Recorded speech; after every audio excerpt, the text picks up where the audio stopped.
Hello, welcome to the Hoop Collective Podcast. We talk about the NBA, which we're doing on Sunday evening, getting towards Monday morning. Joining us from the Xfinity Arena, I can't remember what it's called. It's where the 76ers play. Tonight they played the Hawks at a game that went to double overtime, which is one of the reasons why we're potting so late, is Tim Bontemps. This is 6 p.m. tip.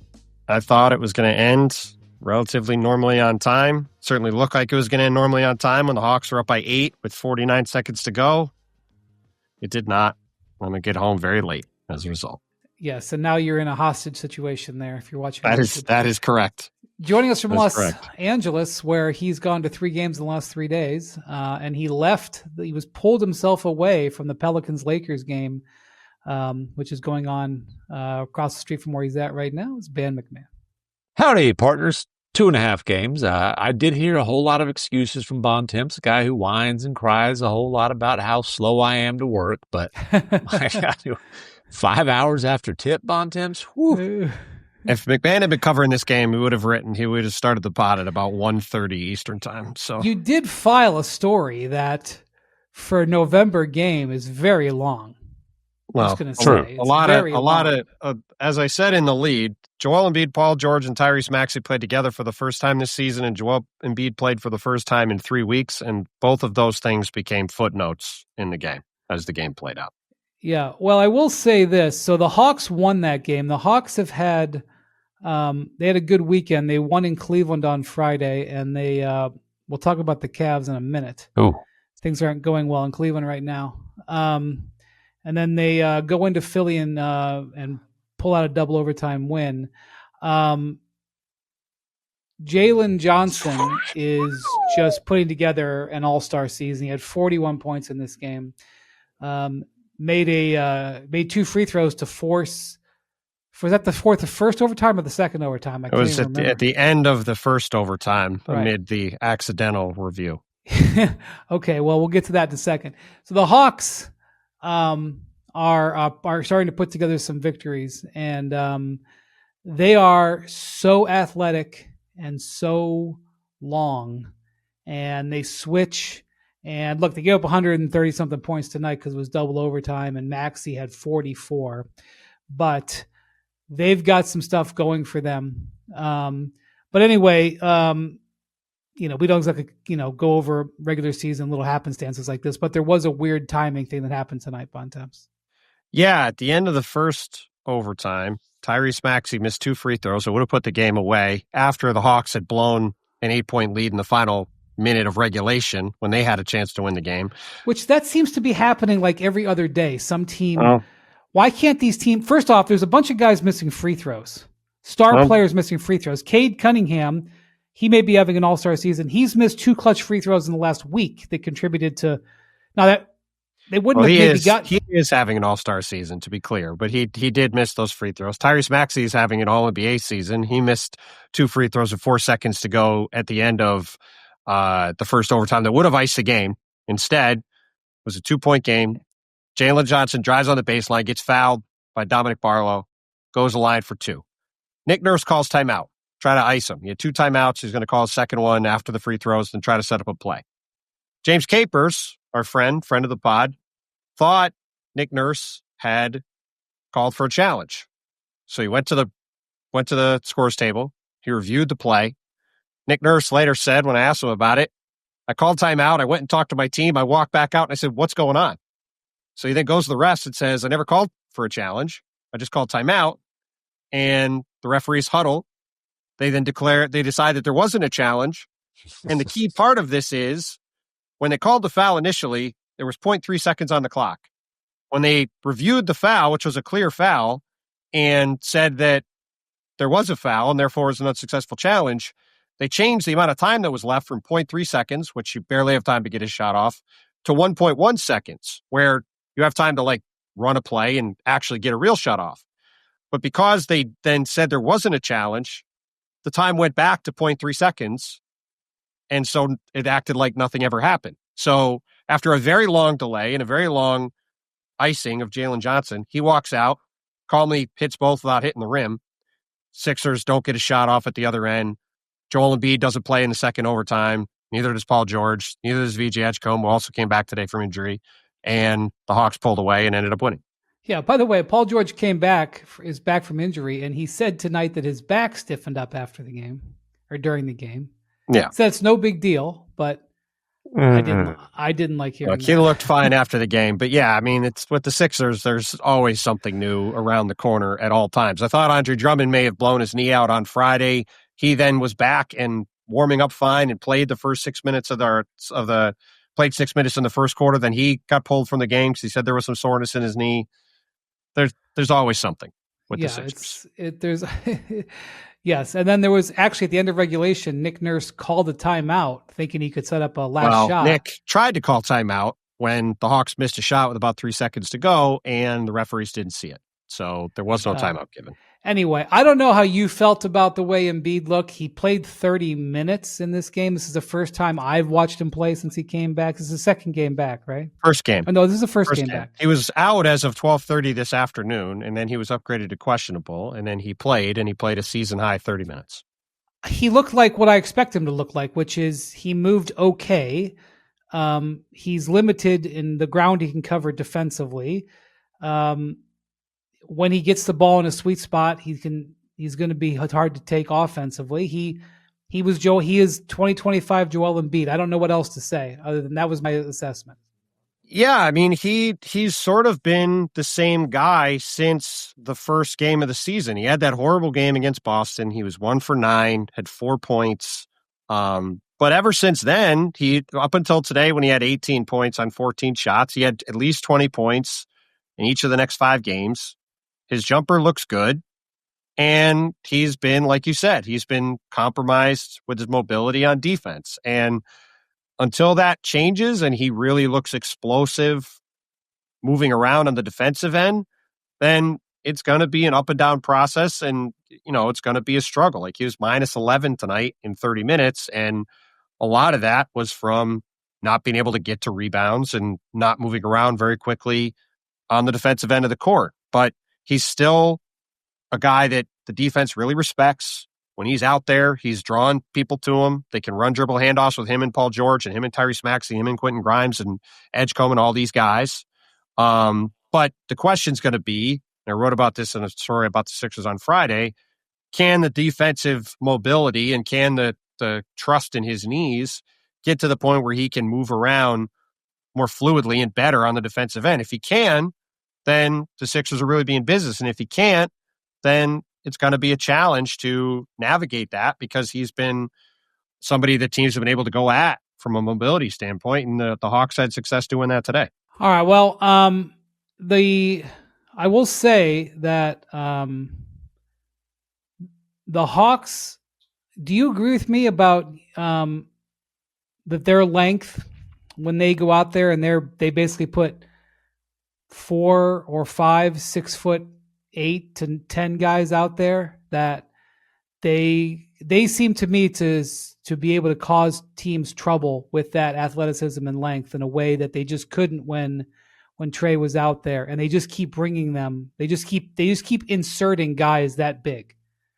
It's really, you can see the thought process and what they put their roster together. And it seems like it's really working for them. Well, they put a roster together to be able to protect Trey on the defensive end, and now they're getting a trial run to see what the team looks like without Trey in the mix at all. On-off numbers, small sample size for Trey, but he's not a good defense player. We understand that. 123.2 defensive rating when he's on the floor, and in a much larger sample size without him on the floor, it's 111.6. It is what it is. Now, he's a top 3 pick and roll operator in the league, but the Hawks are, I would assume, in the process of figuring out, would they rather move forward with Trey as an offensive engine and have to protect him defensively, or looking like they look right now, where if Jalen Johnson's looking like this, they've got some serious firepower still offensively. Yeah, I mean, look, and Nickeil Alexander-Walker, I've talked about him since the summer. I'm obviously a big fan of his game. He played well again today for the Hawks. But when he's out there instead of Trae Young, they're an excellent defensive team and a iffy offensive team. And when Trey is out there, they could be an excellent offensive team and they're going to be an iffy defensive team. And I think the question going forward for Atlanta, to McMahon's point, I think is less necessarily about what is the long-term marriage with Trae Young and the Hawks, I would say. Mm-hmm. And I would say more generally, like you could see the Hawks are building towards a future where Jalen Johnson is their guy going forward. Like he's a prototypical wing in today's NBA. 6'9", runs like a deer. He can move the ball. He throws down crazy dunks almost every game. And he fits with the overall vision of the roster. But they need to have another offensive creator with him that is good enough to have the team be also really good offensively while fitting within this bigger, longer vision that they have. So I think the question is, can the Hawks find another player like that to slide in here somewhere? And how do they do so? And the most obvious way they will is if they get one of the top couple picks in this upcoming draft with that Pelicans pick, and they can slot in AJ DeBanza, or they can slot in Darren Peterson, or they could slot in one of these other high-level picks. If that guy comes in and develops alongside these other guys, then they're really cooking, and that's the most obvious direct way to that happening. And if they end up with the 8th pick or the 9th pick or something, which is also very possible. We saw last year all the teams with the worst records picked from 5 to 8 or 4 to 8. Then we'll see what they do, whether it's in free agency or if they have Trey long-term or whatever. But that, I think, when you look at where the Thunder are at, obviously is the most obvious point on this out west with the Clippers pick, where the Clippers are at. McMahon saw them yesterday against his Mavericks. And where the Hawks are at with this Pelicans pick, you have two ascending young teams with really interesting cores. Obviously, the Thunder are way past interesting. Yeah. But they also have the ability to get a true difference-making player at the top of a loaded draft that's only going to supercharge where they're at. And obviously, if the Thunder get that player, then just forget about it. I mean, the league is in a panic about the Thunder having the Clippers pick. It's just I'm serious. As we sit here, serious about that. As Utah did lose tonight, but as we sit here right now, end of November, if the season ended today, which I know we're 60 games left or whatever. Well, the 20 games, the people often has said, though, that the schedule, the standings at 20 games do tend to reflect where they are at the end of the season. Just as a status update. Yeah. Sure. The Clippers would give the 5th pick to Oklahoma City, and the Utah would give the 9th pick to Oklahoma City. The 9th pick is the highest Actually, pick. the Kings just lost, so it would be the 6th pick from the Clippers now. Also, okay. By the way, can I just say something about that Kings game real quick, as a quick diversion? Mm-hmm. Can I give you Zach Edey's last 3 games? Oh, he's put up some numbers. The Grizzlies have won 3 in a row. His last 3 games are 21 points, 15 rebounds. Saw that one. 2 blocks. You were at that game in New Orleans, or you saw it? Oh, I'm sorry. I think that the next, he had a huge game in Dallas too. Yeah. Okay, that was 15 rebounds, 12 points. But that was a couple games before. 21 and 15. He had 5, and then they played in LA against the Clippers over the weekend. He had 5 points, but 19 rebounds and 2 blocks. And then tonight, let me get this 100% accurate. Tonight, Zach Edey, 32, 17, and 5 blocks. Zach Edey's really good. Yeah, now the level of competition helps. But fair. Hey, 32, 17, and 5 is still 32, 17, and 5 in an NBA game. On 16 of 20. Yeah. Wow. Well, the thing about Memphis, if Memphis plays their guys, like Ja's obviously not playing right now, but if they play the rest of their guys, they're clearly better than all these other teams at the bottom of the West. I don't even really think it's up for debate. The question then becomes, if you're Memphis, what is the path forward here? Do you say, well, let's get everybody back? And like, if they play their guys, they bring Ja back, they play him and Jaren and those guys, I think they're going to be, maybe not 7th, but they're probably going to get, I think, to 8th in the West, or at worst 9th. They're fine in the West. Do they try to? Well, I think after 7, it's wide open. The point is, do they say, hey, we're just going to push forward with these guys and let these young guys play and build stuff up? Or do they look at where they're at and continue the conversation that Zach Kleiman started after last season when he said, look at where we're at. We're clearly not good enough. And then he moved on from Desmond Bain for a bunch of future assets. Like, I think that's a really interesting thing to watch in Memphis going forward because with how bad the bottom of the West is, now that Edey's back with him and Cedric Howard and Jaren Jackson and Jalen Wells, like they're a solid team, and I just think they're flat out better than most of these other teams that they're playing, who are all the teams they've been beating during this stretch. All right. Well, I got a far field. That was my fault. Let me get back to the status update. Yes. As of this moment, the Clippers would send the 6th pick to Oklahoma City. The Jazz would send the 9th pick to Oklahoma City. Which is top 8 protected, let me remind you. Go on. So the 9th pick is the best it could possibly be. Yeah. And with the Sixers loss tonight, the Sixers would send the 14th pick to the Thunder. The Thunder, as of right now, would get 3 lottery picks. And they've got the Rockets pick at 27. I didn't even get to that draft, but and New Orleans, who's about to fall to 3-18, assuming they don't make a big fourth quarter comeback, would send the 2nd pick to the Hawks. Oh boy, yeah. By the way, it's not often Thunder, anymore you see unprotected picks at the top of the draft, let alone unprotected picks in a really good draft, let alone unprotected picks going to really good teams in a really good draft.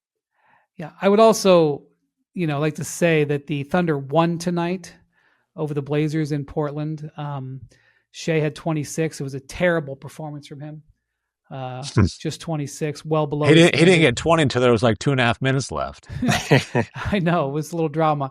To improve to 20-1. And Denny Avia had a 30-point triple-double. We never talk about him. 31, 19, 10. Denny Avia is making the All-Star team this year. Yeah, he's also he's an international player. Well, forget that. I don't care. I don't care what the qualifications are. He has been unbelievable for Portland. And look, as somebody who didn't like that trade at the time for Portland and thought it was an overpay, I mean, he would look awfully good for the Wizards right now. I mean, he's been look amazing. Awfully good for 30 teams right now. Well, yes, but I just mean like that the Blazers bet right on Denny's upside on that one. Yeah, he's that was been a good incredible. evaluation. He's averaging 26 and 7. By the way, dude. So there's 2 significant developments with the Thunder recently. Number 1, Isaiah Hartenstein has a soleus strain, which I learned what a soleus is. Do you boys know what a soleus is? Enlighten it's us. A muscle. It is a lower calf muscle, out at least 10 to 14 days. So, they get their all-NBA forward back. They lose their starting center for a little bit. They keep winning. The other significant development with the Thunder is, and this is fairly shocking, Shea's had to play in crunch time in 3 straight games. He's played in the fourth quarter of 3 consecutive games. It's pretty close. I think it's 11 fourth quarters sitting, 10 fourth quarters playing at this point. So, listen, I'm not saying they're vulnerable. I'm just saying Shea's had to actually play in the fourth quarter lately. I'm here to report I don't know how his minutes per game will be affected by having to play in the fourth quarter tonight, but coming into tonight, he was averaging 33.4 minutes a game, which would be his lowest since his rookie season. Is he averaging more points per minute or points than minutes? He is averaging 30 coming into tonight. He is averaging 33 points in 33 minutes. It's with the decimals. He's a half of a minute more than point. Okay, well, tonight's 26 points and 36 minutes sure ain't gonna help. Geez, Shea, that's gonna really get it going, man. It's really gonna slow him Our down. projection system, which skews conservative, by the way, has them winning 68 games now too. So I actually was looking up the Thunder's late March and April regular season schedule because I've got a feeling I'm gonna have to be on the road with the Thunder on a regular basis as they're pursuing 70 and beyond. 74.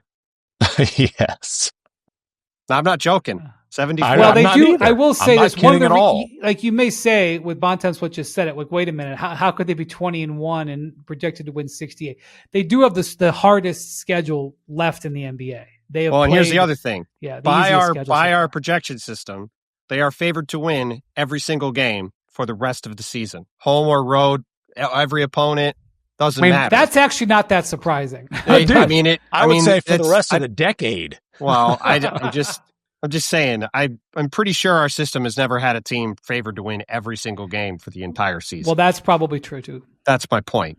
Like, even when the Warriors won 73 games, they were still playing a Spurs team that had one of, I think, 7 or 8 best records ever that season. So, like, they wouldn't have been favored, I don't think, to win those road games. Yeah, they had to play for home court advantage until mid-April. So, Dude, yes. AJ DeBance is going to have to go to the OKC Blue to get minutes. It's a situation we really haven't seen since maybe the Lakers and Celtics in the 80s? Since Len Bias, maybe? I am not kidding when I'm telling you, like, the league they're looking at this going, what is happening? I can't believe the Thunder are going to get a mid to high lottery. I mean, the last time this happened was, I was just going to say, 2003, when LeBron got drafted, and it was Jerry West sitting there, and it's either going to be LeBron James or nothing, and they ended up drafting Darko at the second pick. And boy, are they hoping there's a Darko in this top 6. So I will tell you that on the 10th anniversary of in 2013, I've only done one oral history in my career, and it will remain as one. I've done numerous, but I'm just a grinder. Go on. Not like one that was done like, the night of a game where you did an instant oral history. I've done some of those, but like where you actually like spent months doing it. Baxter and I just won a PBWA award on one. Well, congratulations. Thank you. That was actually at Bond's house. It was amazing. Jackson, I got to tell you this story.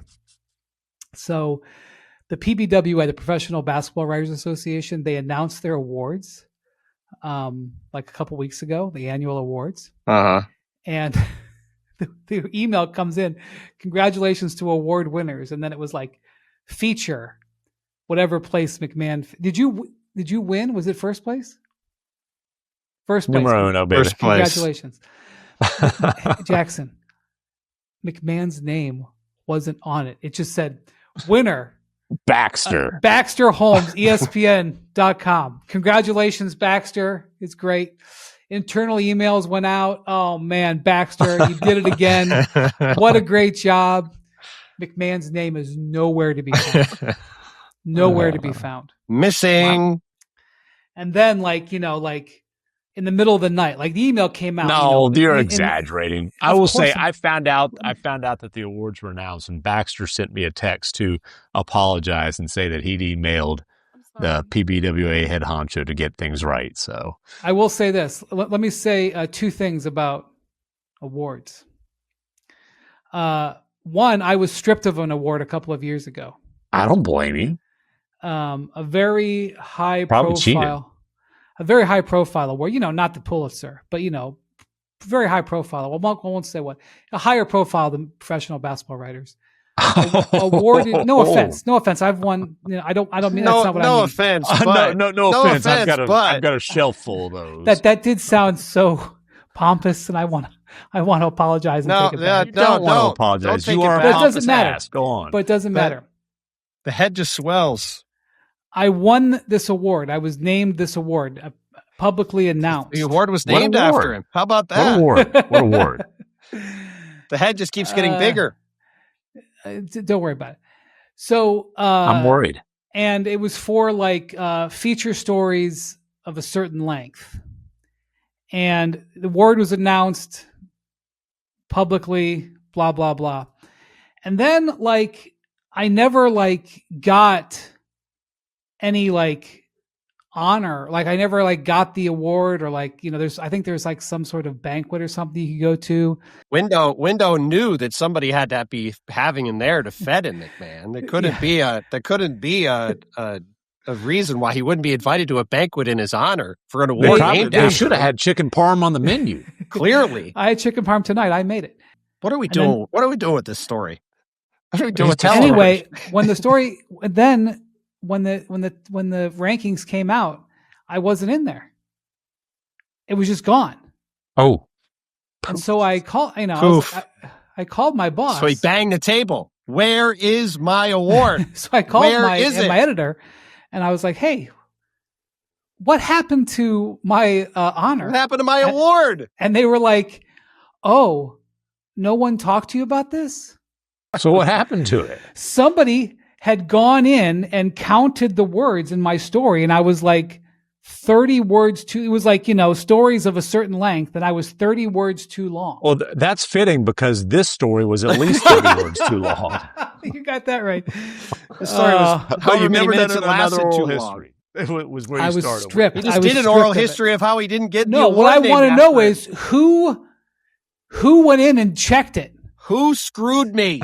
Where So- are they? No, I mean, obviously, Wait. I was ruled ineligible. Who But is second place? Who is second place? I don't remember. It doesn't Was it matter. Baxter? Because he's on top of those awards. I can tell you that. It doesn't matter because he didn't win it, so he blocked it out of his mind. It's gone. Doesn't exist. Hold on, I want to know why you brought up oral histories in the first place before I got you all sidetracked. I'm sorry.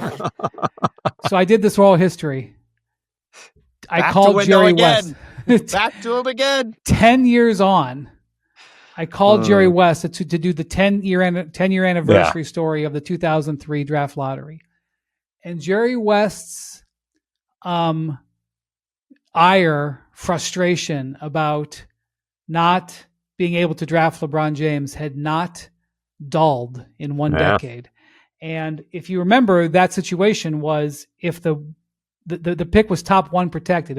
If the Grizzlies got one, they got LeBron. If they got two, they got nothing. And it was because of a draft pick from 5 years earlier when they were in Vancouver. Wasn't it Otis Thorpe? Otis Thorpe. Otis Thorpe trade, yep. And he said some words with curses around them about how they could not have that pick more protected. I didn't speak about it again to him before his death, but I'm fairly certain he passed away still furious. I mean, I have no doubt, knowing Jerry West a tiny bit, I have no doubt that was the case based off of how he thought about things. Anyway, he could have drafted Darko. Okay, so. Or Dwayne Wade. Well, that's the thing. Carmelo. Carmelo. Chris Bosh. Nobody, everybody pretends like, if they had the second pick, that they would never have picked Darko. Yeah. No way would I have ever picked him. It said everybody. All right. Well, the team that did win the 2003 lottery lost their third consecutive game on Sunday night to the Celtics, where Peyton Pritchard put up 42. I will say in the fourth quarter of this game, to start the fourth quarter, I counted there were, of the 10 players on the court between the Celtics and Cavs, I think maybe 7 of them would never have seen the floor in any in any real game in the fourth quarter of when the game was close last year. Because these teams are so, the look of a Cavs Celtics game is so different. Having said that, Jordan Walsh was beating the Cavs to loose balls up and down the court, first through fourth quarter. And the Cavs, after the game, Donovan Mitchell did not talk to reporters. Oh, which, wow. Donovan has sort of prided himself on being the voice of the team in good times and in bad, and sort of taking accountability. That's telling. That silence speaks volumes. It's very telling.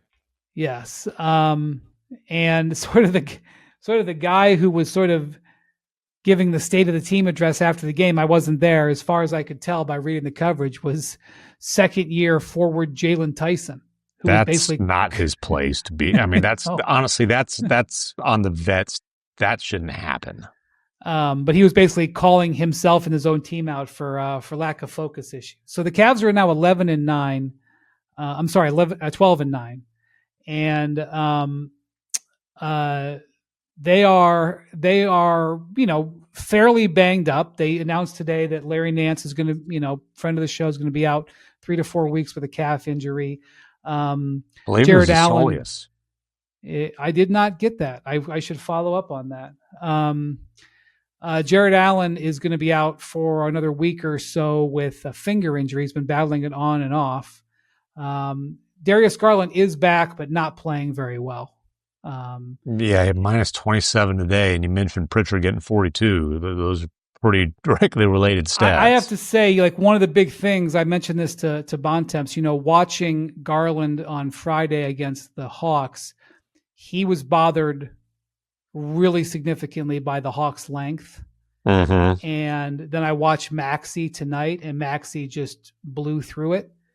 He just ran around it, and seeing what I'm saying. Darius is a guy who plays at speed, and in my view, amateur eye, he didn't have the quickness of his on his feet to have explode, and he couldn't deal with the length. Well, he's also a lot lighter than Tyrese Maxey. Right, but I'm talking Donovan about Mitchell. with his foot, but even if he has his speed, he doesn't have the body strength to deal with the bigger guys. Well, he's been a multi-time All-Star. He's a very good player. What I'm saying is he's playing, but I don't think he's right. Well, he probably isn't right. But at the same time, like, the league is trending away from guys really small guards like Darius Garland. Like, whether it's John Moran or Trae Young or him, like, they're all really talented players, but the league is going towards bigger, more physical players. And we started the pod talking about how big Atlanta is across the board. Tyrese Maxey and Donovan Mitchell are not 6'7" guards, but they are big, physical, use their bodies to get in the lane and attack guards. And, the concerning thing to me, if I'm a Cavs partisan, like our guy Window, is Donovan Mitchell is scoring 30 points a game, is shooting a career-high 50% from the field. He's never shot better than 48 in a season. He's only done that once. He's only shot over 56 or 46 one other time. And he's currently shooting 39% on over 10 three-point attempts per game, which is crazy efficiency. And he's doing it playing 34 minutes a game, shooting a career-high 20.8 attempts a game. Like, Donovan's putting on a show almost every night, and the Cavs are eking out these games. And like the Sixers, who have dealt with a ton of injury issues, the Cavs are dealing with a ton of injury issues, as you just laid out, Brian. And on top of that, I don't think we can really expect the Cavs to stop dealing with injury issues, because these are all players, whether it's Lonzo Ball or DeAndre Hunter with his knee, or Dean Wade, who's constantly banged up. Jared Allen has been in and out of the lineup at times.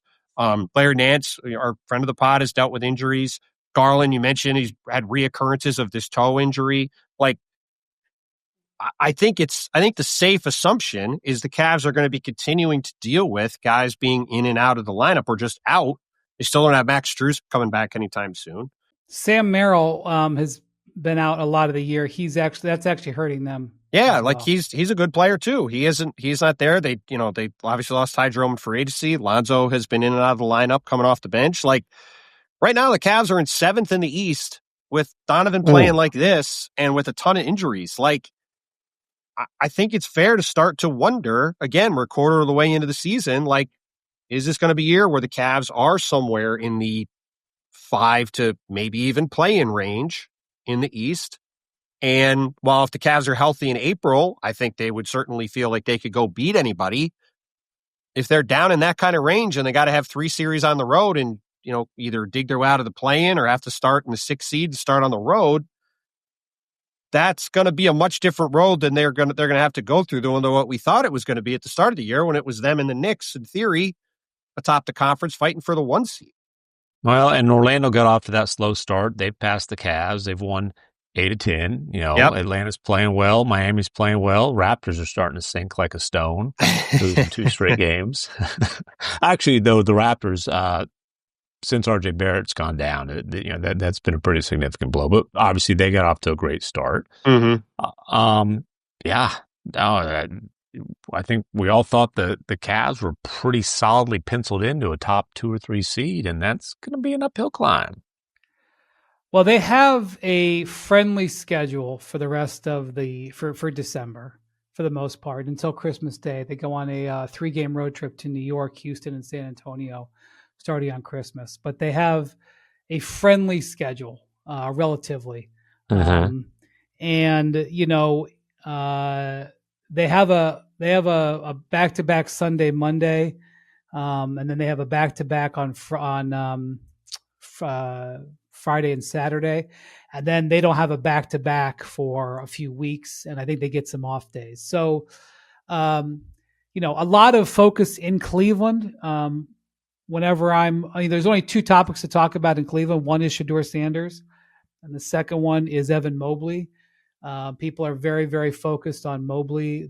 People want to, lay the blame at his feet because he is not having a great offensive season. His numbers are okay. They're comparable to where they were last year. His efficiency is down. Mobley is kind of like he's kind of like what I've said to him. He's kind of like a race car on offense, and he's kind of like a pickup truck on defense. On offense, you really need to have everything calibrated. He's got to be in the right lineup with the right responsibilities, with the right mindset, with the right defensive matchup. And if you get all that aligned, he's good. But there's a lot of stuff that happens, and the Cavs do a lot of stuff to try to get him going. Defensively, doesn't matter. Doesn't matter who he's guarding, doesn't matter where he's on the floor, doesn't matter anything. He just makes defensive plays. They lost in Atlanta on Friday, and that was a good game. Both teams, there was, some good playing back and forth. But there was a stretch in the game where he made 4 or 5 consecutive plays on defense that totally turned the game around. He's still absolutely a complete playmaking difference maker on the defensive end of the court. And what people in Cleveland want is they want that same level of dominance on the offensive end. Well, that just may not be who he is.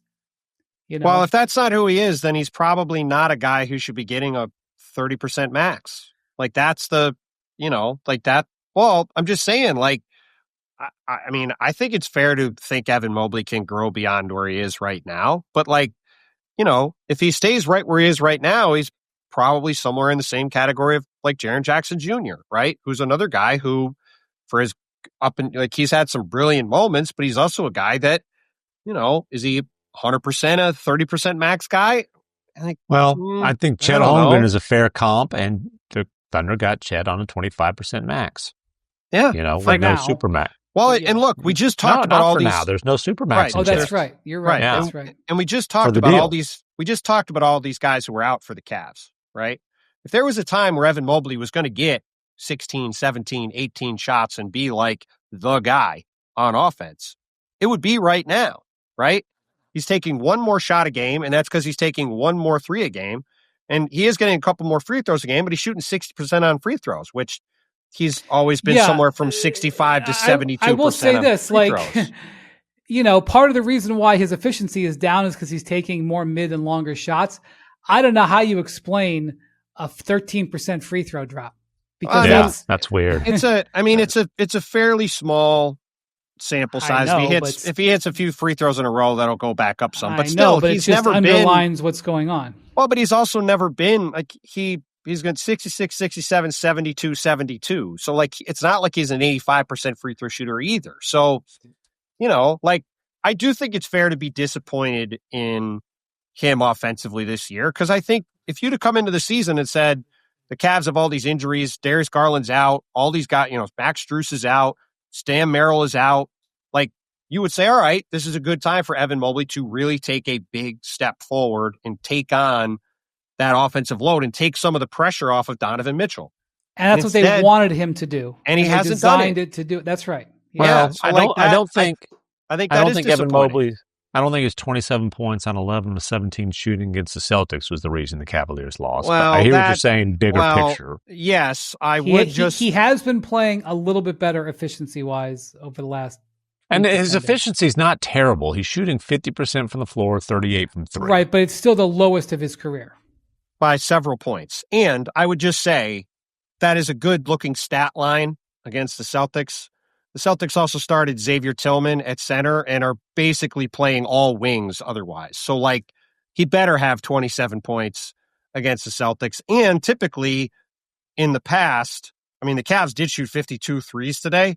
But I obviously didn't see this game, but we saw in the series where they beat the Cavs a couple of years ago that Joe Mazzulla has never really been worried about Evan Mobley getting shots inside at the rim, and like he'll live with him getting dunks and not give up open threes. Cavs to go 20 for 52 from 3 and lost in this game, so it's not like they didn't hit threes. But yeah, like you just want to see more from Evan Mobley on offense. I think that's a fair criticism, and especially in light of all these injuries, like if he's getting 17, 18 shots a night, like that's probably where he should be, not at 13 and a half. Like The Cavs just need him to do more than that. It's part of why they're in the hole they're in. Well, I would just say that Jordan, even though Evan Mobley had 14 rebounds and Jordan Walsh had 11, Jordan Walsh showed more interest in going after loose balls than anybody on the Cavs roster in this game. Jordan Walsh, 6 offensive rebounds. He's spent a couple of years not really playing. He's really earned a rotation spot on this team. And by the way, Peyton Pritchard, like you said, 42 points, 15 for 22 from the field, 6 for 11 from 3. It remains amazing that it was not long ago, a couple of years ago, that Peyton Pritchard was not really playing, was ready to get a trade out of Boston, and has instead turned himself into a, obviously core guy for this group going forward, is on an awesome contract, and it has just become a phenomenal piece for them. Like that's a big time game, especially on the second night of a back-to-back after playing Minnesota yesterday. That's awfully impressive. By the way, I because the Cavs have been so terrible at boxing out, the basic act of boxing out, I've actually been following. You gonna teach them some box out? I don't teach. I don't teach anybody anything. I've been looking at the NBA box out stats. They're actually not as the Cavs are in the bottom 10, but they're not. You know how to party. Who do you think leads the NBA? There's panic in Cavs corner. Steven Adams leads the NBA box out stats. There's panic in Cavs corner, McMahon, when Windows go into the box score stats on NBA.com to not box score, break things box down. Out. Or box out. I'm sorry, box out. What NBA team leads the league in box outs? It's not the Rockets. I would have guessed it was the Rockets because they get all these rebounds, but the Rockets are up there, but no. Denver because of Jokic. I don't know. No, I'm not studying who's boxing out very often. Let's put it this way: what team tends to just do things the right way and makes the maybe the Thunder? No, they're not even anywhere up here. I don't know. Who is leading the league in box outs? I'm not also studying the team that's got the number one defense. Numbers. Who's got the number one? I'm not expecting you to know this. I'm just the number one defense. He's just flexing his knowledge. Who's got the number one defense in the NBA in the last 3 weeks? Oh, really? Not the Thunder. That's not the Thunder. Maybe it's last 2 weeks. The Thunder have number one in everything, but this team's slick back. Now we're just making up the Heat. Stats. The Heat. The Heat are the number one defensive team in the last 10 games, and they're the number one box out team. Sure. You love a good box out. Yeah. Sure. I have loudly in a gym smacked the floor and yelled at kids for not boxing out on multiple occasions. Can't see you yelling, McMahon. The IT department once tried to chastise me, and I said, if those little bleepers will box out, then I won't have to yell about it. All right, who's last in box outs from a team? The Nets, the Wizards. Yeah, I was going to say that. Good guesses. Nets, Wizards, Pelicans. I don't know. No, I'm not going to do it. The Lakers. The Lakers. Yes. That's interesting. What player leads in box outs? What are we doing? What are we doing with box out stats? Steven Adams. Is it not? Zach Edey. Zach Edey. Well, sure, that makes sense. He can box out a lot of folks. All right. So I'm just saying. The Heat. Dude, have you seen Zach Edey's calves? They're redwoods. So does Steven Adams. Both men have large legs. They're hard to move. Zach Edey was taught if you box somebody out, they're not going to be able to get around you. That's how you get all these rebounds. All right, it helps to be 7'3" or whatever he is, 7'4". I don't know how tall he is. Before we go, the Spurs played the Wolves on Sunday night. Ant Edwards, with his 5th consecutive 30-point game, which he's needed because the Wolves had 2 terrible losses last week, and then they went in and they played a competitive game, but lost to Oklahoma City. By the way, point guard Anthony Edwards, according to Chris Finch. Well, he doesn't have much else to yeah. Although I will say, sometimes in late game situations recently, he snuck Mike Conley out there. Well, and that's the thing. Mike Conley is 38 years old, and Father Time is landing some punches, and Conley just can't come to the rescue, and he can't play a lot of minutes, and he can't do what he used to do when he is on the court. So, like when they came to OKC, kind of the definitive play of the game was DiVincenzo getting stripped by Shea at half court turns into a go ahead layup, and the Wolves never regain the lead. Like the Wolves have a point guard problem, and Ant is a lead guard. He's not a point guard, and that's where, like you asked about earlier, why do teams keep blowing leads? So I can tell you, in the case of the Wolves, it is a lack of a point guard and some pretty low IQ plays. Well, because not having a point guard tends to lower the IQ of your whole team, right? Correct. Ant was 13 of 18. Minnesota was 0-7 against teams with winning records for the last 2 days too, where they escaped with a win in Boston and then they beat the Spurs Sunday night. Boston was one game above 500, but still, Boston just beat Detroit and Cleveland. Yes, so that's right. The one thing I'll point out about the Wolves is they were 8-10. They got off to an 8-10 start last year and ended up in the conference finals. So we'll see if they can get things figured out, but they've got some things to figure out. The point guard thing is going to be an issue, and I think the loss of Nickeil Alexander-Walker hurts. They could really use him. They don't have him. Like we've talked about, the Rob Dillingham experiment has not worked. No, it has not. They have not. They've known they needed a replacement for Mike Conley for years now. That's why they went and got Dillingham. Didn't work, and I think that's something I'm going to be watching between now and February 5th. Is do the Wolves do something to address that position on their team, and if so, what is it? Well, just in general, I think the Wolves. You have to look at the Wolves. Are they going to be a buyer? They're hard up. They don't have much apron space, but they do have, some contracts that they could move if they wanted to, and they have young players. Who do they have to move? Well, Dante DiVincenzo's contract is movable. Mike Conley's contract is movable. I guess. Naz Reid, you could probably move. Not sure about that one. If hypothetically, plus they've got a number of young players that they could offer up. I mean, if they wanted.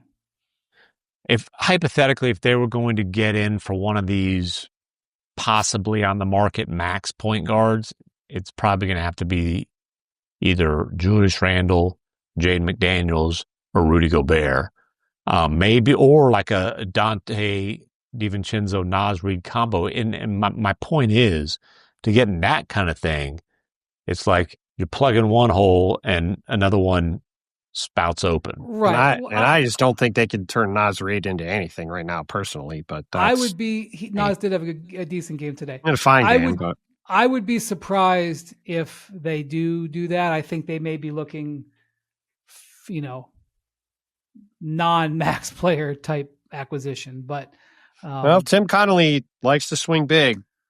Yeah. So I don't know. The point guard position in general, I'm curious that is one specific team and one specific position I'll be watching for the next 2 months. Does Minnesota try to do something to change that dynamic on their team? Did you see that Ant talked about how he's had to change his free throw routine because of what Mark Cuban said on? And Cuban, I think it was on road tripping with RJ. I didn't see this at all. Crew. What happened? So Cuban was snitching for sure, but it was like Ant blatantly violated. It was a blatant lane violation every time he shot a free throw. Every time he shoot a free throw, he'd step over the line, like not by like a wee bit, by like a foot. Like I did see it. Yeah, that I saw. And he wasn't stepping over the line to get an edge on the rebound. His form. Yeah. He would just step over as he shot over the line. And Cuban said on road trip and it was in September. He said that, he told the league it's a violation because a couple years ago, which it was. Do you remember this? I don't remember. I guess Ant hit a couple. I don't remember the game. He hit game-winning free throws against the Mavs, and it must have been at home because Cuban didn't go on the road anymore. And Cuban was, I'm sure, pleasantly reminding the referees that that's a lane violation. That's what he said on the podcast, at least. But my favorite part was, Ant said, "Yeah, I had to change my form because some famous guy went on a podcast or Instagram or whatever." So, yeah, he was like, I think he used to own the Mavericks. I think that's what he said. But like that sounds like, according to what Ant said, the league came to him and was like, "Hey, we're going to start calling you if you don't change it." So he said, Honestly, though, it was like his foot was like a foot in the Yes, paint by the after every letter of free the throw. It was law, he was not a violated. letter of the law. They call it middle school. I mean, All right. Well, last year he shot 83%, 84% on free throws, and this year he's shooting 82%. well, then I would So, say it hasn't hurt him too much. yeah. Um, And I think Ant is probably strong enough to where he can shoot free throws without falling keeping his forward. feet stationary. I think that guy who's built like a freaking outside linebacker probably has the strength where it shouldn't be an issue. he said, I'm a professional basketball player who shoots 200 free throws a day. I can fix it. Like it's on me to fix it. Like he wasn't whining. He was answering why he changed his free throw form, and that was why. For as much as we've talked about the Wolves, it's worth mentioning the Spurs had a hell of a week going to Portland. Yes, Portland's down guys, but so were the Spurs. No Victor, Stephon Castle, among others. To go to Portland and win, and then to come from behind after being down 18 in Denver on Friday to win and win their group in the Cup was awesome. And there is now at least a chance that Victor Wembanyama will be back for Lakers Spurs in the Cup quarters, which would be awfully juicy and could potentially set us up, assuming the Thunder get another win at home against the Suns, who, to their credit, played them extremely well Friday night and have acquitted themselves very nicely of late. Either Thunder Spurs with Victor healthy or Thunder Lakers with Luka and LeBron and co against the champs in Vegas would be pretty fun. Not bad at all. They're 5-2 since Victor has gone out, including this loss. And De'Aaron Fox has been able to get his feet under him, and there's probably Vassell going to be was the star of Friday night. He couldn't miss the other night. I think he had he's gotten going a little bit. He got off to a bit of a slow start. Keldon Johnson off the bench has had some. They've sort of Dylan Harper come back. He hasn't been great. He had a decent game on Sunday, but they've been getting contributions from up and down that lineup. The Spurs have pretty good depth. Julian Champagnie is a quality rotation player that they have developed.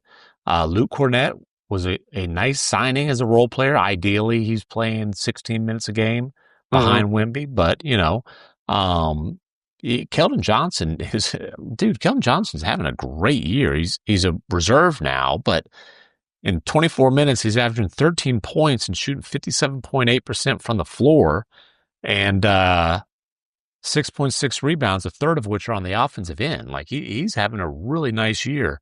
The Spurs have some real depth, and we'll see come trade deadline. The Spurs have traditionally not been an aggressive midseason trade team, but they were last year, and they are equipped to do so again.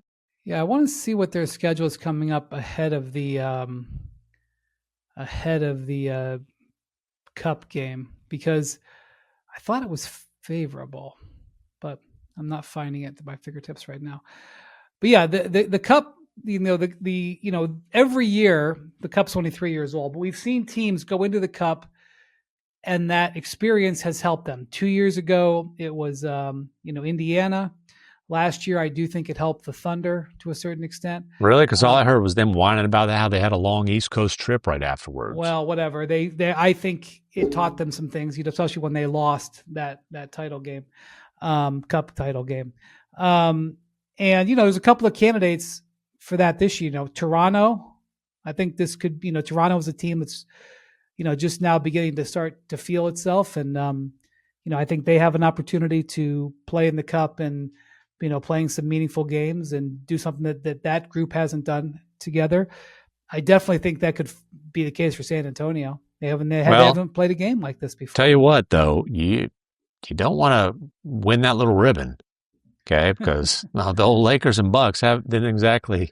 I wouldn't say that the elimination success carried over into the playoffs for them. Well, when Indiana made the Cup final, none of us thought they were going to be in the. That's true. In the conference finals. And we did think the Thunder would be there, but I do think it also was beneficial. There's something to playing in games with real stakes, even if it's low stakes and it's not the NBA Finals. And, for Orlando, for Toronto, for a Knicks team that's still getting used to a new coach, even though they were in the conference finals last year. Phoenix, I mean, it's been an awesome first 6 weeks of the season for the Suns. Like that game Friday night, they fought like hell in that game. Yeah. It's really impressive. Jordan Knott's done a phenomenal job.